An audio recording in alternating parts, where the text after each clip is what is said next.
जय हिंद प्यारे साथियों। उत्तर प्रदेश पुलिस कांस्टेबल री एग्जाम 2024 से रिलेटेड सारे सवालों के जवाब मैं आज आपको दे दूंगा। कब तक आंसर की आएगी, कब तक इसका रिजल्ट आएगा, कब इसका फिजिकल होगा और फिजिकल के लिए जो मेरिट लगेगी दोस्त वो कितनी लगेगी। हालांकि ये मैं बता चुका हूँ अपनी वीडियो में, लेकिन फिर भी मैं आपको यहाँ पर बताने की पूरी कोशिश करूंगा और सच में उतनी ही जाएगी, परेशान होने की जरूरत नहीं है।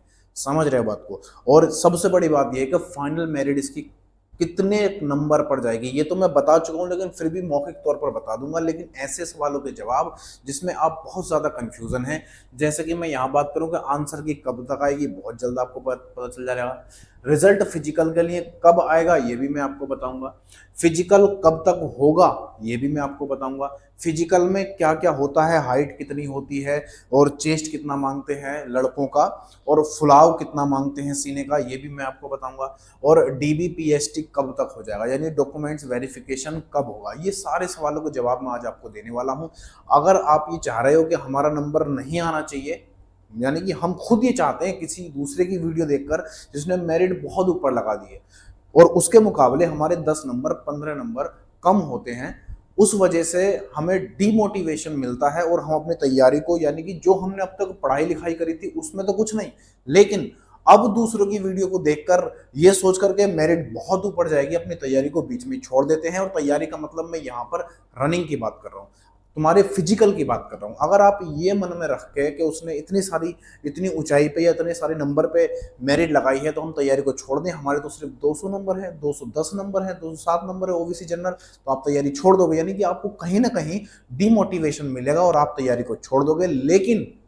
लेकिन अगर दुर्भाग्यवश मेरिट उतने ही नंबर पर लगी, फाइनल जितने आपके नंबर हैं, आपको जिंदगी भर अफसोस होगा दोस्त कि आपको रनिंग कर लेनी चाहिए थी, फिजिकल कर लेना चाहिए था। क्योंकि फिजिकल की जो यहाँ पर तैयारी आप करोगे या अपने घर में कहीं पर जाकर रोड पे तैयारी करोगे, उसके लिए आपको कोई चीज गिरवी रखने की जरूरत नहीं है या लाख 2 लाख रुपए डिपॉजिट करने की जरूरत नहीं कि आप 2 लाख 3 लाख रुपए जमा करोगे तब आप फिजिकल करोगे, ऐसा कुछ भी नहीं है। सुबह उठो, कपड़े झाड़ो, सपोर्टर पहनो और दौड़ना शुरू कर दो। आए नहीं आए, आप एक नंबर से रह जाएं या एक नंबर ज्यादा हो आपका मेरिट से, ये सब आपके भाग्य पर निर्भर करेगा या फिर आपकी मेहनत पर निर्भर करेगा। इसलिए किसी की भी वीडियो देखकर के बहुत ऊंची मेरिट लगा दी है, मैंने देखी थी एक वीडियो में, नाम नहीं लूंगा उस चैनल का, काफी बड़ा चैनल है, फेमस चैनल है, आप जानते भी हो वो कौन है, समझ लो। तो ऐसी वीडियो देखकर मेरे दोस्त बिल्कुल भी डिमोटिवेशन आपके अंदर नहीं आना चाहिए। आप उठो, कपड़े झाड़ो और काम करना शुरू करो। लेकिन उससे पहले मैं आपको कुछ चीजें बता देता हूं, जैसे आंसर की कब तक आएगी ये जानना आपके लिए जरूरी है। दूसरा, रिजल्ट इसका कब तक आएगा फिजिकल का और फाइनल का, ये भी मैं आपको बता दूंगा। फिजिकल कब तक होगा ये भी मैं आपको बताऊंगा। फिजिकल में क्या क्या होता है, हाइट कितनी होती है, ऊंचाई, ये सब चीज आपको बताऊंगा। और डीबी यानी डॉक्यूमेंट्स वेरिफिकेशन कब तक हो, क्या क्या होता है उसमें, डॉक्यूमेंट वेरिफिकेशन में आपके क्या क्या डॉक्यूमेंट्स लिए जाएंगे, आपसे क्या क्या मांगा जाएगा, वो सब चीजें मैं आपको बता दूंगा। ठीक है भाई। आंसर की कब तक, तो दोस्त इसकी जो आंसर की है यूपी पुलिस री एग्जाम की, वो 10 या 15 सितंबर तक आपको आंसर की मिल जाएगी। जो ऑफिशियल आंसर की होती है उससे आप अपने नंबर आराम से मिलाना। देखो यहाँ पर मैं आपको बताऊं तो कुछ नंबरों के साथ या कुछ क्वेश्चन के साथ ऐसा किया गया है, जैसे कि अपने पास जो क्वेश्चन थे मेरे दोस्त, वो प्रत्येक शिफ्ट में 150 क्वेश्चन थे, प्रत्येक शिफ्ट में 150 क्वेश्चन थे। लेकिन इन क्वेश्चंस में किसी किसी एग्जाम में, जैसे 30 तारीख का एग्जाम हुआ था, उसमें 4 से 5 क्वेश्चन गलत है और कई शिफ्ट के भी 2-4 क्वेश्चन जरूर गलत आएंगे। मान लो अगर किसी शिफ्ट में 5 क्वेश्चन गलत आ गए, 5 क्वेश्चन गलत आ गए, तो मेरे दोस्त आप अच्छे से समझ जाओ कि आपको जो मेरिट है ना वो 145 क्वेश्चन पर ही लगेगी। कितने पर? 145 पर लगेगी। ये जो 5 क्वेश्चन खत्म कर दिए गए हैं, इसका नंबर पहले मिलता था लेकिन अब ये नंबर नहीं जुड़ेंगे। अब आपकी मेरिट 145 क्वेश्चन पर ही लगेगी, ये बात आप अच्छे से जान लो। समझ गए बात को। मान लो किसी शिफ्ट में अगर 2 क्वेश्चन गलत हो गए, 2 क्वेश्चन, तो उस शिफ्ट का एवरेज निकाल के 148 के हिसाब से मेरिट लगेगी। इस तरीके से मेरिट लगाई जाएगी, यानी कि जितने क्वेश्चन गलत होंगे उसके नंबर अब सबको नहीं मिलेंगे। ये एक नया रूल अभी निकाला गया है, ये चीज शायद आपको ना पता हो, अब आपको पता चल गई। ठीक है ना भाई। अगला, आप जान चुके हो कि इसकी जो आंसर की है दोस्त कब तक आ जाएगी, तो आप कहोगे 15 या फिर 10 सितंबर तक इसके आंसर की आ जाएगी। दूसरा, रिजल्ट कब तक आएगा। रिजल्ट मेरे दोस्त 45-60 दिन के अंदर अंदर, यानी जब आपकी आंसर की आ जाएगी उसके बाद 45 या 60 दिन के बाद आपकी जो रिजल्ट है फिजिकल के लिए, किसके लिए दोस्त, फिजिकल के लिए, कि फिजिकल की जो मेरिट लगेगी उसमें किस किस को बुलाया जाएगा। तो फिजिकल की मेरिट जो है मेरे दोस्त, मेरिट फिजिकल की जो मेरिट है वो लगेगी कब, 45 से 60 दिन के अंदर, यानी कि पौने 2 या 2 महीने के अंदर अंदर आपको फिजिकल के लिए बुलाया जाएगा।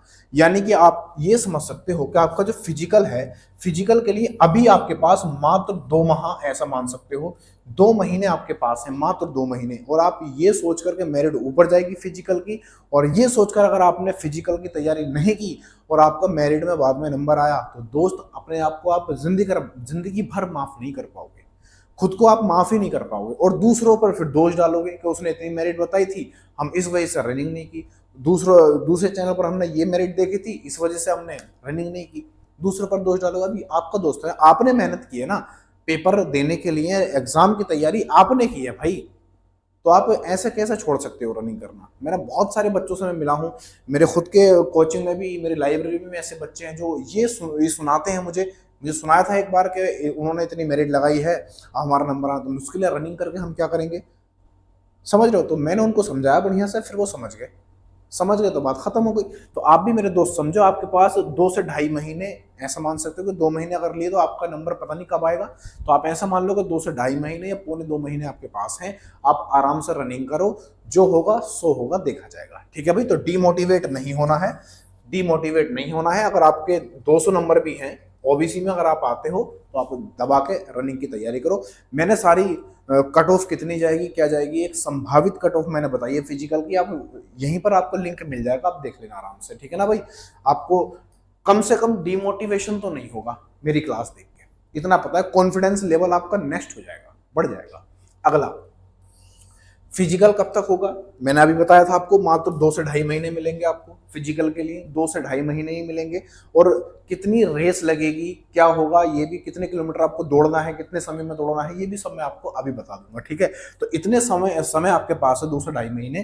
तो अगर 2 से 2.5 महीने आपके पास है, तो इतनी रेस लगाने के लिए जितने किलोमीटर मांगी गई है, इतना समय काफी है। क्या आपको खाना चाहिए ताकि आपकी सांस ना फूले, थकान ना हो, जोड़ों में दर्द ना हो, इन सब का ख्याल भी रखना है, और वो भी मैं आपको बता दूंगा कि आपको क्या ऐसी डाइट लेनी चाहिए, ठीक है भाई। अगर आप गगन गुटखा खाते हो तो कम से कम कुछ दिन के लिए छोड़ दो, बाद में खा लेना, कोई दिक्कत नहीं है, क्योंकि इससे जो है सांस पे और गुर्दों पर ज्यादा फर्क पड़ता है, फेफड़ों पर ज्यादा, लंग्स जो होते हैं उन पर ज्यादा फर्क पड़ता है, हमारी सांस ज्यादा फूलती है, हम थक जाते हैं, इसलिए कुछ दिन के लिए छोड़ना ज्यादा बेहतर होगा। तो 2 से 2.5 महीने मेरे दोस्त आपको जो है फिजिकल के लिए मिल जाएंगे, उसमें कोई टेंशन वाली बात नहीं है। अगला, फिजिकल में आपसे क्या क्या पूछा जाएगा, ये चीज है, वो है आगे मतलब यहाँ पर देखो, यहाँ पर मैंने मेल का फिजिकल रखा है, कि फिजिकल का मतलब है कि आपकी जो ऊंचाई, दौड़, भाग, ये सब होने वाली है, ये क्या क्या है, इसमें क्या क्या पूछा जाएगा, कितना कितना लिया जाएगा। जैसे मैं अगर दोस्त ऊंचाई की बात करूं, जैसे यहाँ पर ऊंचाई की बात करूं, मेडिकल वगैरह सब इसमें मिक्स कर दूंगा मैं। जैसे यहाँ पर ऊंचाई की बात करूं तो आपकी जो ऊंचाई है वो 168 रहने वाली है, कितनी, 168 सेंटीमीटर, किसकी, ये मेल है। अगर आप किस कैटेगरी में आते हो, जनरल, ओबीसी और एससी, जनरल, ओबीसी, एससी, अगर इसमें आप आते हो और आप मेल कैंडिडेट हो, तो आपकी ऊंचाई मेरे दोस्त 168 सेंटीमीटर होनी चाहिए, ठीक है भाई। आपकी जो ऊंचाई है वो 168 सेंटीमीटर होनी चाहिए। दूसरा, यहाँ पर चेस्ट की अगर मैं बात करूं, यानी सीने की, तो सीना जो है मेरे दोस्त आपका 79 होना चाहिए सेंटीमीटर में, ठीक है भाई, 79 सेंटीमीटर होना चाहिए अगर आप मेल कैंडिडेट हैं, समझ रहे हो, 79 सेंटीमीटर होना चाहिए। उसके बाद फुलाव करवाते हैं, यानी कि सीने को फुलवाते हैं, इस तरीके से ऐसे फुलवाएंगे, यानी फुलाव जो होना चाहिए, नॉर्मल चेस्ट है, जैसे मैं यहाँ पर खड़ा जाऊँ सीधा और मेरा नॉर्मल चेस्ट अगर नापा जाए तो 79 सेंटीमीटर होना चाहिए। फिर फुलाने के बाद और 5 बढ़ जाना चाहिए, तो 5 इसमें आप जोड़ दो, कितना हो जाएगा, 84 हो जाएगा। तो 84 सेंटीमीटर, यानी फुलाव के बाद 84 सेंटीमीटर होना चाहिए, फुलाव के बाद, ठीक है, यानी फुलाने के बाद, यानी 5 सेंटीमीटर का आपको फुलाव भी देना होगा। अगर आप ऐसा कर, और ये तब आप कर सकते हो जब आप बीड़ी, गहन, गुटखा नहीं खाते हो, तो अगर आप ये करते हो तो फिर आपका मुश्किल हो जाएगा, क्योंकि हमारे लंग्स पर फर्क पड़ता है। इसलिए दोस्त धूम्रपान करना बिल्कुल ही छोड़ दो तो ज्यादा बेहतर है। यहाँ पर एसटी, हालांकि जो आदमी जो करता है उसकी हैबिट होती है, उसको छुड़वाना बहुत मुश्किल होता है। एसटी की अगर मैं दोस्त बात करूं तो एसटी में अगर आप आते हो तो आपको थोड़ी सी छूट मिल जाती है, 8 सेंटीमीटर की छूट मिल जाती है, और ये पहुंच जाता है 160 सेंटीमीटर। अगर आप मेल कैंडिडेट हैं और आप एसटी में आते हैं और आप उसका सर्टिफिकेट भी आपके पास है, तो मेरे दोस्त यहाँ पर आपको 160 सेंटीमीटर ऊंचाई आपकी अपनी देनी होगी। ये क्या है, हाइट है, ये हाइट है, ठीक है भाई। उसके बाद 77 सेंटीमीटर ये सीना हो जाता है। यहाँ पर जो 79 सेंटीमीटर किसका है सीना, जनरल, ओबीसी और एसटी का। लेकिन सॉरी एससी का। अगर आप एसटी में आते हो तो मेरे दोस्त आपको 77 सेंटीमीटर सीना देना होगा, यानी आप जो नापा जाएगा सीना, चेस्ट नापा जाएगा, वो 77 सेंटीमीटर होना चाहिए। यहाँ पर आपको 2 सेंटीमीटर की छूट मिल जाती है, ठीक है भाई। अगला यहाँ पर जो फुलाव है, फुलाव सेम होना चाहिए, फुलाव सेम होना चाहिए, यानी कि यहाँ पर भी आपको 5 सेंटीमीटर फुलाव देना होगा। जब आप 77 में 5 जोड़ दोगे तो ये कितना बन जाएगा, 82 सेंटीमीटर बन जाएगा, ठीक है भाई। तो 5 सेंटीमीटर क्या होना चाहिए, आपका फुलाव होना चाहिए। और ये आप तभी कर सकते हैं जब आपको हैबिट हो, प्रैक्टिस हो इस चीज की, ठीक है ना भाई। प्रैक्टिस अगर आपकी है तो आप आराम से कर सकते हैं। आगे मैं फीमेल कैंडिडेट की अगर यहाँ पर बात करूँ, फीमेल कैंडिडेट जो फीमेल है तो उनकी अगर वो जनरल, ओबीसी और एससी में अगर आती हैं तो उनकी जो ऊंचाई है, जो उनकी ऊंचाई है यानी कि हाइट है, वो हाइट 152 सेंटीमीटर होनी चाहिए। कितना दोस्त, 152 सेंटीमीटर होना चाहिए। लेकिन लड़कियों का चेस्ट नहीं नापा जाता है। आप जानते हो कि लड़कियों का चेस्ट नहीं नापा जाता है, लेकिन हाँ उनका वजन जरूर मापा जाता है। उनका जो वजन है, जो वेट है, वो मापा जाता है। ये कितना होता है, 40 किलोग्राम। 40 किलो उनके अंदर कम से कम वजन होना चाहिए, ठीक है ना भाई। तो 40 किलो उनके अंदर कम से कम वजन होना चाहिए। समझ लो 50 तक भी चल जाता है, उससे कुंटल 2 कुंटल नहीं, 1 आध कुंटल नहीं चलेगा, ये 84-80 नहीं चलेगा, समझ लो। तो लड़कियों की ऊंचाई नापी जाती है, यानी हाइट, और वेट यानी वजन नापा जाता है, बस। इनका चेस्ट नहीं नापा जाता। अगला, अगर लड़कियां एसटी में आती हैं और उनकी ऊंचाई कितनी होनी चाहिए, 147 सेंटीमीटर होनी चाहिए। यहाँ पर इनको 3 सेंटीमीटर की छूट मिल जाती है। कितने की, 3 सेंटीमीटर, 3 नहीं है, 5 सेंटीमीटर की छूट मिल जाती है, ठीक है ना भाई। 5 सेंटीमीटर की यहाँ पर इनको छूट मिल जाती है। फिर यहाँ पर जो वजन है, वजन भी इनका कितना होना चाहिए, 40 सेंटीमीटर हो जाना चाहिए, ठीक है ना भाई। कितना, 40 सेंटीमीटर हो जाना चाहिए। तो ये चीज थी फिजिकल के लिए। आगे बात करता हूं मैं, थोड़ी सी रनिंग की भी बात कर लेते हैं। फिजिकल में हम क्या करते हैं, मेल की रनिंग। देखो रनिंग बहुत इंपॉर्टेंट है, रनिंग बहुत ज्यादा इंपॉर्टेंट हो जाती है। अगर मैं मेल की रनिंग की बात करूं, मेल की रनिंग की अगर बात करूं, तो उनको 4.8 किलोमीटर यानी 4800 किलोमीटर दौड़ना होगा। कितना, 4800 किलोमीटर उनको दौड़ना होगा।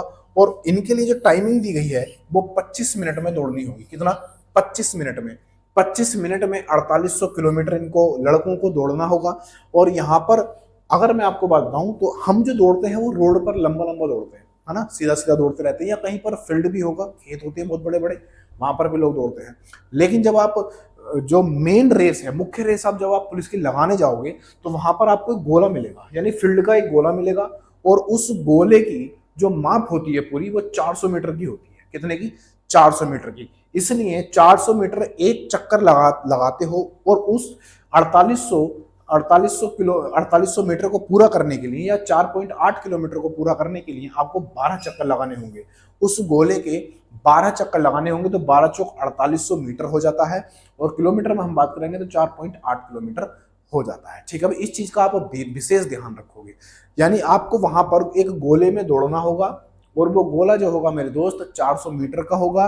और एक चक्कर में कितने बनेंगे आपके, 400 मीटर बनेंगे। इस वजह से आपको 12 चक्कर उस गोले के लगाने होंगे। 12 चक्कर में अगर आप एक भी भूल गए या कुछ भी ऐसा हुआ, आपको एक चिप दी जाएगी, और वो चिप आपके पैर में लगा दी जाएगी, तब आप रनिंग करोगे।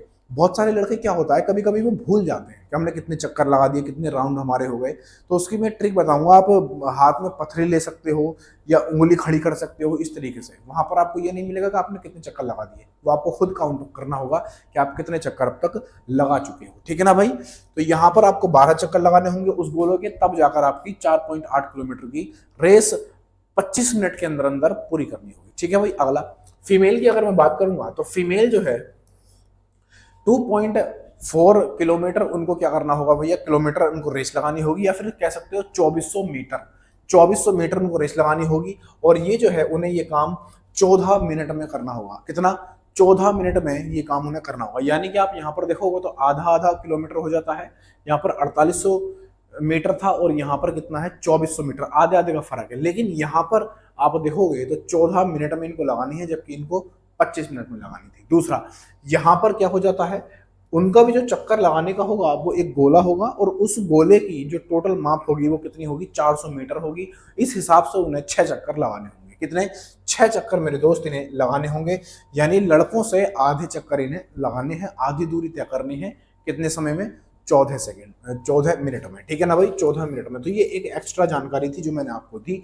अब आपको सारी चीजें यहाँ पर समझ में आ गई होंगी। अब मेन बात आती है फाइनल रिजल्ट की। फिर जब आप दौड़ भाग कर लोगे, फिजिकल आपका हो जाएगा, फिर फाइनल रिजल्ट लगेगा। जब फाइनल रिजल्ट आएगा तो उसके बाद आपका नंबर जब उसमें आ जाएगा तो फिर आपका डीबी होगा, यानी डॉक्यूमेंट्स वेरिफिकेशन आपका होगा। और डॉक्यूमेंट्स वेरिफिकेशन की अगर मैं बात करूं, उनका रिजल्ट जो आपका आएगा वो नवंबर तक आ जाएगा। कितना, नवंबर तक आ जाएगा मेरे दोस्त। नवंबर तक आपको डॉक्यूमेंट्स वेरिफिकेशन के लिए बुला लिया जाएगा, ठीक है भाई। अब उसकी जो ट्रेनिंग होगी, जब आपका नंबर ऊपर सब कंप्लीट हो जाएगा, या डॉक्यूमेंट वेरिफिकेशन। लेकिन एक मैं आपको बात बताऊं, अगर आप जनरल से आते हैं, है ना, या आपके पास ईडब्ल्यू है, ईडब्ल्यूएस है, ओबीसी है, जनरल को छोड़कर जिसके पास ईडब्ल्यूएस है, ओबीसी है, या फिर एससी एसटी में आते हैं, तो इनको एक कास्ट सर्टिफिकेट बनवा के तैयार रखना होगा। अगर आप ये ऐसा नहीं करेंगे तो फिर इनको मेरिट जो देनी होगी, इनकी मेरिट वो जनरल में चली जाएगी। इसलिए अपने डॉक्यूमेंट्स को पूरे कंप्लीट करके रखें। समझ रहे हो बात को। तो ये अगर आपको देनी है, मतलब कह सकते हो कि आपको ओबीसी में, एससी एसटी या ईडब्ल्यूएस में जाना है, तो इसका सर्टिफिकेट भी आपके पास होना चाहिए, तब आपको डॉक्यूमेंट्स वेरिफिकेशन में कुछ ना कुछ फायदा मिलेगा, ठीक है ना भाई। तो इसकी जो ट्रेनिंग होगी डॉक्यूमेंट वेरिफिकेशन के बाद, उसको ट्रेनिंग में जनवरी या फरवरी तक आपको बुला लिया जाएगा ट्रेनिंग के लिए, एक बैच तैयार कर दिया जाएगा। तो ये पूरी जानकारी मैंने आपको दे दी है कि आपको क्या करना है, कैसे करना है। सब चीजें भूल भाल के इतने दिन आपने अपनी पढ़ाई की है, अब इतने दिन जब पढ़ाई की, पूरे मेहनत की है, तो अब कुछ दिन और सही, 2-2.5 महीने और सही रनिंग कर लो, क्या दिक्कत है। अगर आपके 200 नंबर भी बन रहे हैं, रनिंग करो, कोई दिक्कत नहीं है। कितने पर मेरिट लगेगी, फीमेल की, मेल की, लड़कों की, लड़कियों की, जनरल वालों की, ओबीसी वालों की, एससी एसटी वालों की, ईडब्ल्यूएस की, वो सारी की सारी मैंने एक क्लास बनाई है, वीडियो बनाई है। आप देख लोगे, प्लेलिस्ट में आपको मिल जाएगा, वीडियो आप सर्च करोगे चैनल पर जाकर, वहां पर मिल जाएगा। आप उसको देख लेना, कम से कम आपको डिमोटिवेशन तो नहीं होगा, ये गारंटी है। आप दूसरों की वीडियो देखकर, आपने इतनी मेहनत करके आप 210 नंबर लेके आए, 200 नंबर लेके आए एससी एसटी में, या ओबीसी में 210 या 215 तक आपके नंबर हैं, 207-8 नंबर हैं, और आप किसी की वीडियो देखकर डिमोटिवेशन आपके अंदर आ रहा है, तो मेरी वीडियो देख लेना, कम से कम आपको डिमोटिवेशन नहीं आएगा और आप रनिंग की तैयारी करोगे। अगर आपका नंबर उसमें आ गया तो जिंदगी भर मुझे दुआ दोगे, और अगर आप छोड़ दोगे किसी की वीडियो देखकर, तो आप खुद को कभी माफ नहीं कर पाओगे, ठीक है ना भाई। इस वजह से ज्यादा जरूरी बन जाता है फिजिकल की तैयारी करना। साथ साथ आप आरपीएफ की तैयारी कर सकते हो, एनटीपीसी की तैयारी कर सकते हो, है ना। इनकी वैकेंसी आ रही है 14 सितंबर 21 सितंबर से इनकी ऑनलाइन शुरू हो जाएगी एनटीपीसी वगैरह की, समझ रहे हो। ग्रेजुएशन से भी होगी, और बात करें तो 12th क्लास से भी हो जाएगी, ठीक है ना भाई। तो इतनी जानकारी मैं आपको दे चुका हूँ। वीडियो पसंद आए, लाइक से सब्सक्राइब करके जरूर जाना। और क्या आपको चाहिए इससे रिलेटेड, वो मैं सब आपको बताऊंगा। कमेंट करके बताना कि आपके कितने कितने नंबर हैं और आप किस कैटेगरी से आते हैं। देखो, यहाँ पर आपको एक चीज मुझे बतानी होगी, एक चीज आप मुझे बता दो, वो क्या है मेरे दोस्त। आप कमेंट करके बताओ, आप कमेंट्स करो और बताओ कि आपके नंबर कितने हैं, आपके नंबर कितने हैं, पहली बात। दूसरा, आप किस कैटेगरी से आते हैं, कैटेगरी, आप किस कैटेगरी से आते हैं ये भी आप बताओ, समझ रहे हो। जब नंबर और आप कैटेगरी बताओगे तो मैं आपको बता दूंगा कि आपको रनिंग की तैयारी करनी चाहिए या नहीं करनी चाहिए। आपको रनिंग की तैयारी करनी चाहिए या नहीं करनी चाहिए, ये चीज मैं आपको बता दूंगा। डिमोटिवेट नहीं होना है किसी भी सूरत में, ठीक है भाई। तो वीडियो पसंद आए, लाइक से सब्सक्राइब करके जरूर जाना, और इसे कम से कम इतनी जगह फैला दो ताकि आपकी वजह से किसी दूसरे की मदद हो जाए और वो आराम से अपनी फिजिकल की तैयारी करना शुरू कर दे, ठीक है ना भाई। अगली वीडियो में फिर मैं आपको मिलूंगा अच्छी जानकारी के साथ। और इससे रिलेटेड, यूपी पुलिस से रिलेटेड आपको कोई भी जानकारी मुझसे चाहिए तो आप कमेंट करके बता देना, मैं आपको बता दूंगा। वीडियो के माध्यम से बताऊं या फिर कमेंट करके आपको बता दूं, ठीक है भाई। तब तक के लिए जय हिंद, जय भारत।